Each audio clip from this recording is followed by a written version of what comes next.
Seigneur Jésus, tu nous guides, tu nous conduis, tu nous amènes à la bonne rive. Nous donnes la victoire, le triomphe. Nous sommes conduits par la sainte parole à la sagesse, au renouvellement de l'esprit, au renouvellement de notre intelligence. Nous vivons une vie tranquille dans ta sainte paix sur le chemin de la sagesse. Ta paix est notre assurance, notre panneau indicateur. Nous savons avec assurance nous savons que et nous avançons sur la sainte voie. La paix de Christ témoigne pour nous. Nous marchons sereinement. Ta paix, Seigneur, est une révélation simple et sûre que nous sommes conduits sur le chemin menant à la vie éternelle. Notre avenir, nos projets sont prospères. Nous vivons avec l'Esprit de Dieu. La joie se manifeste pleinement. Ce sont des sentiments, des émotions qui s'invitent en nous. Ces sentiments nous confortent sur nos choix. Ces sentiments ne passent pas inaperçus dans nos cœurs. La paix et la joie sont inscrits, évoqués constamment dans notre intimité et se distribuent largement, gratuitement autour de nous. Ta joie, ta paix, Seigneur, nous accompagne tout le temps, impacte notre vie. Nous sommes tes témoins vivants, les témoins vivants de Jésus. Même dans nos silences, le message d'amour, de paix, de joie du Christ se propage, se diffuse à l'extérieur, visite les cœurs de notre entourage. Nous respirons la présence de Dieu, la présence de toi, Seigneur. Tu es notre source de bénédiction. Très tôt le matin, tu es déjà là présent, notre compagnon à notre réveil. Comment ne pas partager ton message d'amour dans le silence de nos cœurs? Nous te remercions pour toutes ces grâces que tu nous partages. Nous te rendons grâce avec toi, Seigneur. La défiance n'est plus de mine, n'est plus de mise. Nous marchons d'un pas confiant, assuré, avec fermeté. Nous sommes heureux. Nous sommes des nains sur les épaules de toi, le géant Jésus, Jésus de Nazareth. Nos horizons surplombent tous les horizons. Nous sommes portés, libres. Et plus encore, nous ne sommes pas plombés par les fardeaux d'angoisse, d'inquiétude, de peur. Nous sommes allégés par ta rencontre, libérés par ton amour.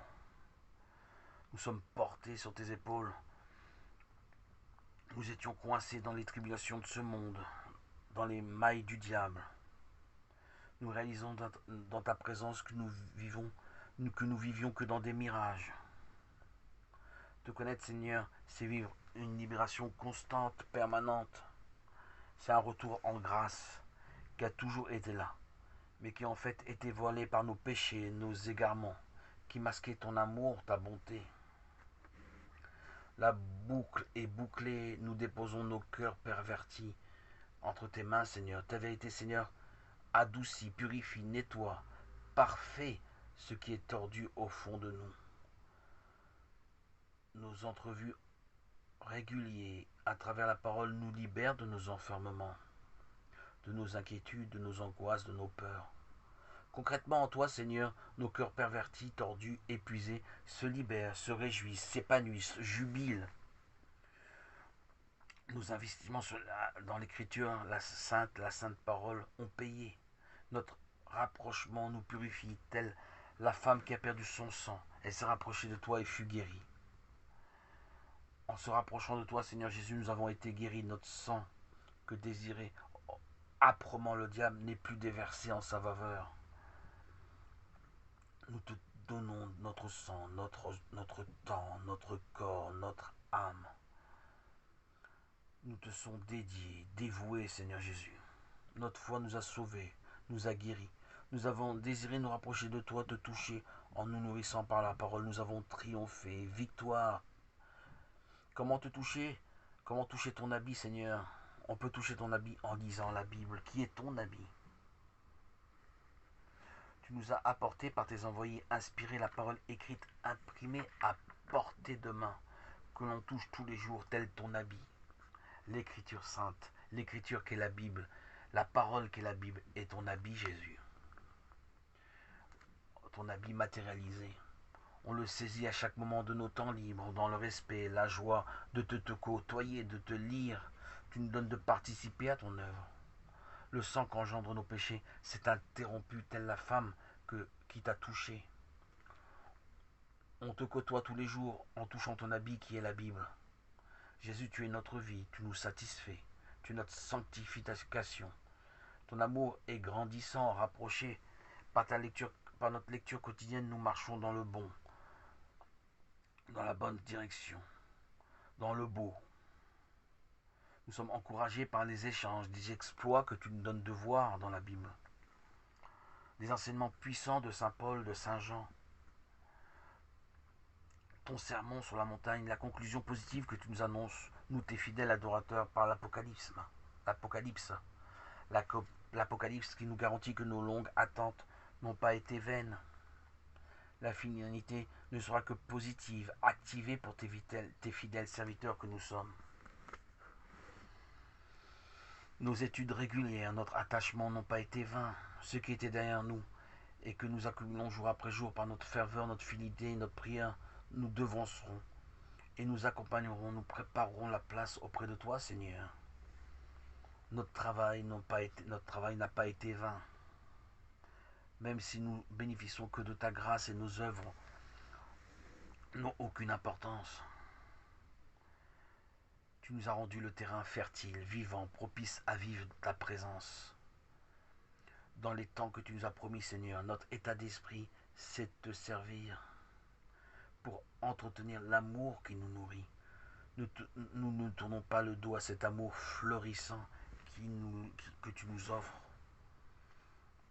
Nous l'entretenons par nos actes de gratitude, de remerciement.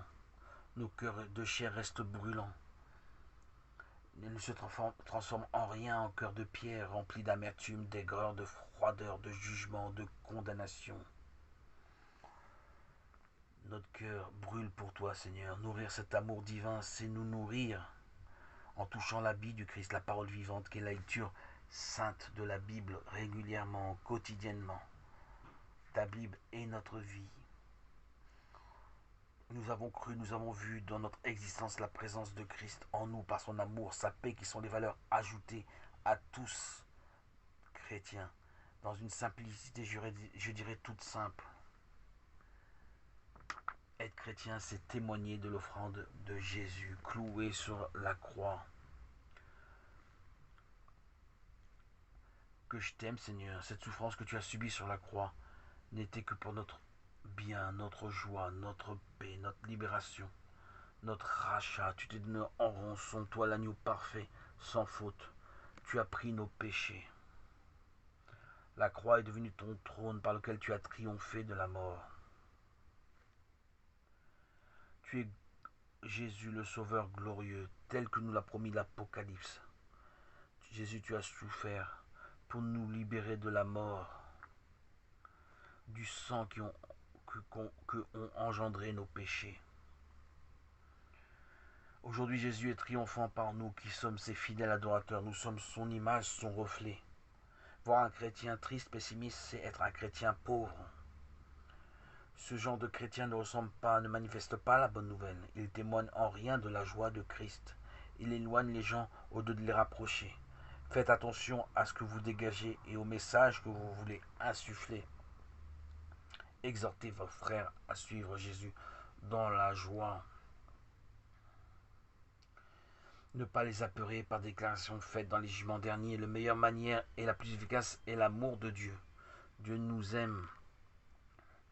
C'est l'attitude, la responsabilité qui nous incombe sont de préserver les mesures fortes que Jésus a instituées. L'amour, la paix, la joie de Christ. Jésus nous édifie par ces beaux fruits de l'Esprit Saint. Il nous donne de les propager de cœur à cœur avec notre entourage, nos proches. C'est la réponse favorable pour amener à la conversion les plus irréductibles. Dans la bonne humeur, dans la joie de Christ, tout est possible, tout devient facile. Le doute n'a pas de place dans les cœurs. Unis d'un même cœur, d'une même âme, ouvert et réceptif à l'Esprit Saint, tout nous devient favorable. On ne fuit pas, on assiste en pur témoin à vivre la présence vivante, rafraîchissante, vivifiante de Christ en nous. En toi, Seigneur, on est fortifié, vivifié, édifié par l'Esprit Saint. Nous sommes en harmonie, en accord parfait. Notre motivation est forte de te servir. C'est notre obsession, te servir, éloigner de nos cœurs tout ce qui n'est pas de toi, Seigneur.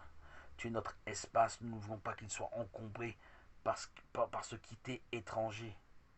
Notre sanctification, c'est toi, Jésus, et non les encombrements futiles que le diable s'ingénie à nous faire croire. Le diable nous insuffle la mode, les loisirs, les achats compulsifs exagérés. Il nous dit que c'est prioritaire, vital. Il nous trompe comme d'habitude. C'est son job. N'oublions pas qu'il est lui-même un serviteur de Dieu, une création de Dieu. Il a été créé pour séduire notre libre arbitre. Nos choix, en fait le diable, nos choix bien dirigés vers Dieu ramènent la gloire à Dieu, à sa victoire prochaine et à notre couronnement en Christ. Amen. Alléluia.